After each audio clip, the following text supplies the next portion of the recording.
Level 1, the recruit. You're 19. You don't apply, you're approached.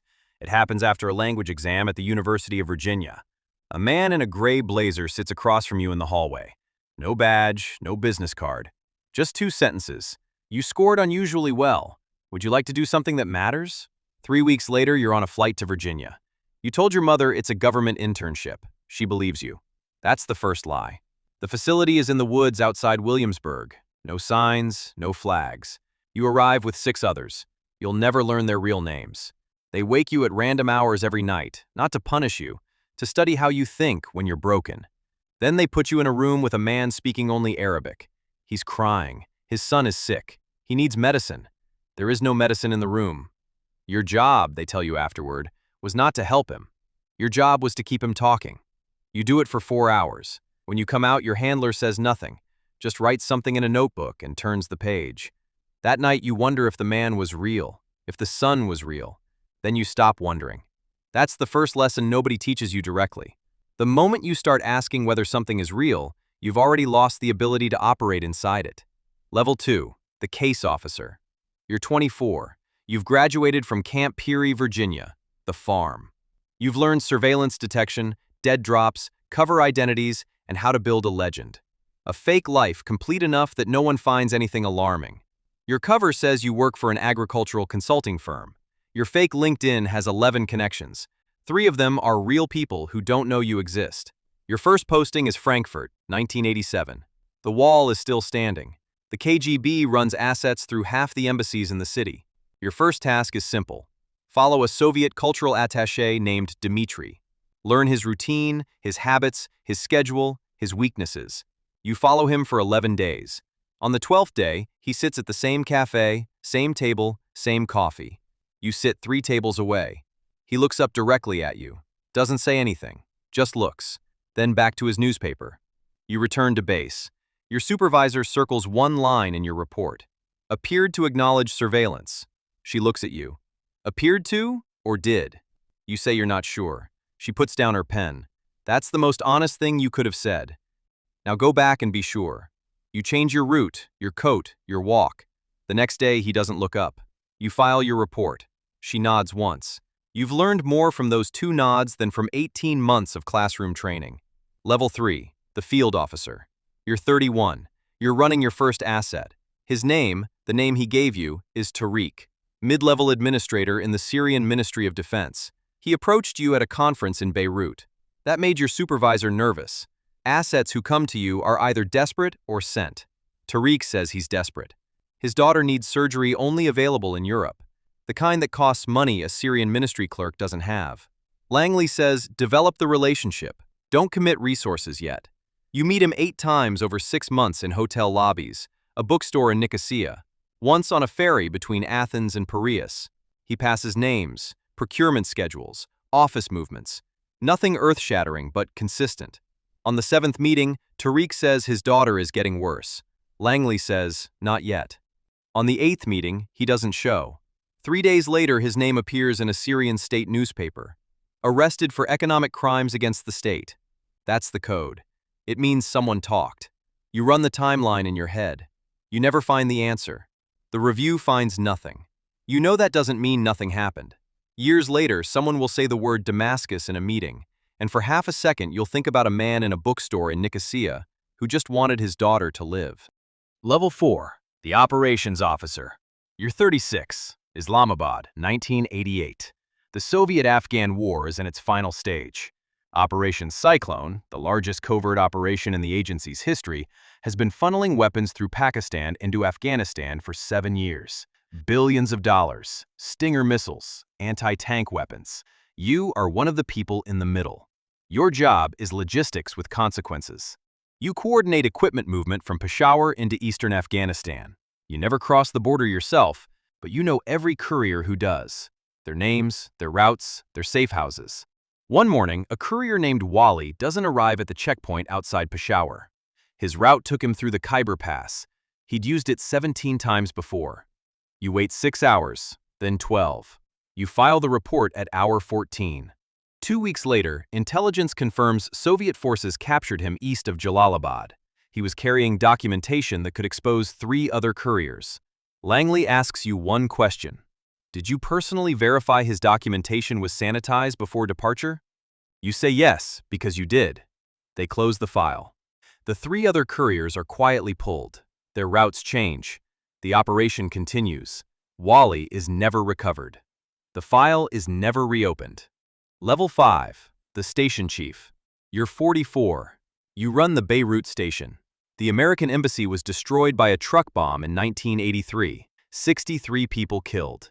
The CIA lost its entire Beirut station in that single morning. The new station is smaller, dispersed, deeply cautious. You have 9 officers. None of them know who the others are running. Compartmentalization isn't a policy here. It's a survival mechanism. Your priority target is Hezbollah's External Operations Unit. Not fighters, planners. The men who move money and people across borders without making noise. After 8 months, one of your officers develops a contact, a Lebanese logistics manager with tangential connections to a man flagged by 4 separate allied intelligence services. You send the profile to Langley. They say proceed with caution. You tell them that's what you've been doing for 8 months. 4 weeks later, your officer is followed on his way to a meeting. He identifies the surveillance, breaks contact, gets out clean. The contact doesn't. He disappears 3 days later. Apartment empty. Freight business closed without notice.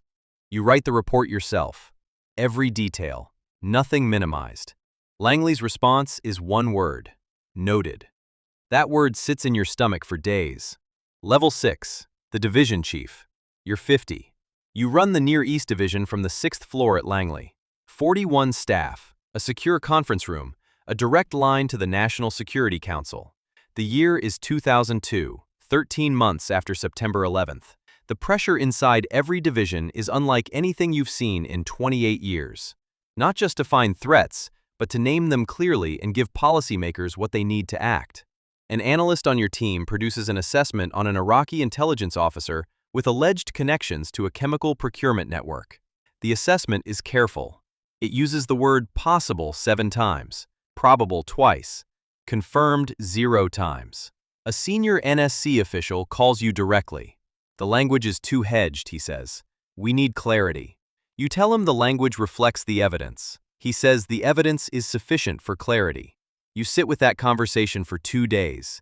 Then you call the analyst into your office and tell her the assessment stands as written. 3 months later, a different assessment from a different division with less careful language is used in a briefing to Congress. You were not consulted.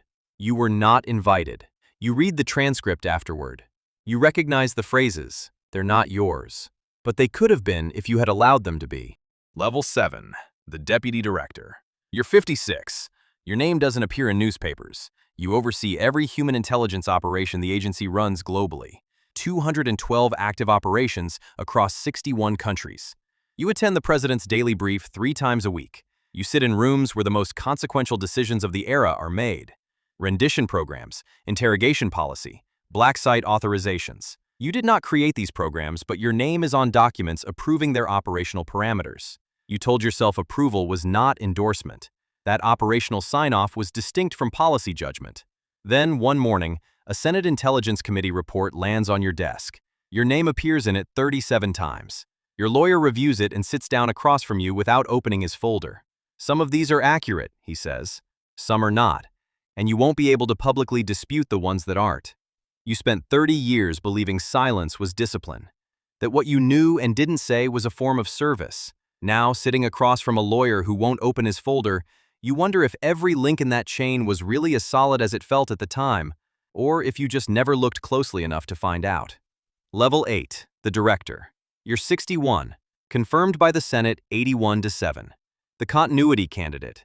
The safe choice. Your first month, a network of 7 assets in Iran goes dark simultaneously. No contact for 3 weeks.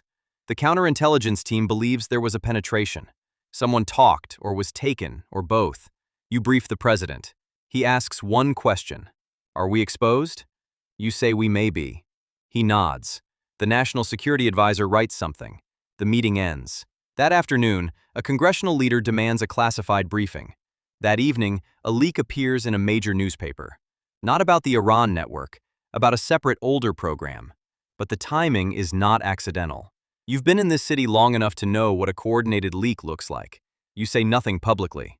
The counterintelligence review finds the source 3 weeks later, a career official 3 levels below you. You hand the file to the Department of Justice. You never hear his name in public again. The Iran network stays dark. Level 9. The Ghost. You're 64, retired 6 months ago. Northern Virginia. Trees, quiet, a dog that doesn't care what you used to be. Your clearance was revoked on your last day. You knew it was coming. What you didn't expect was how it would feel, like a door closing on a room you'd lived in for 40 years. The phone numbers you had for 30 people at the agency no longer work. Not because you've been blacklisted, because that's how it works. The access ends and the silence begins. A journalist contacts you. She's writing a book about the post-September 11th era. She reads 2 sentences from a 2003 document aloud. You recognize them immediately. You wrote them. You tell her you can't comment on anything related to your service. She asks if you stand by what you wrote. You pause, long enough that she writes it down. You say you stand by the process that produced it. She asks if that's different from standing by the conclusion. You say yes. She closes her notebook. You drive home. You park in the driveway and sit in the car for a few minutes.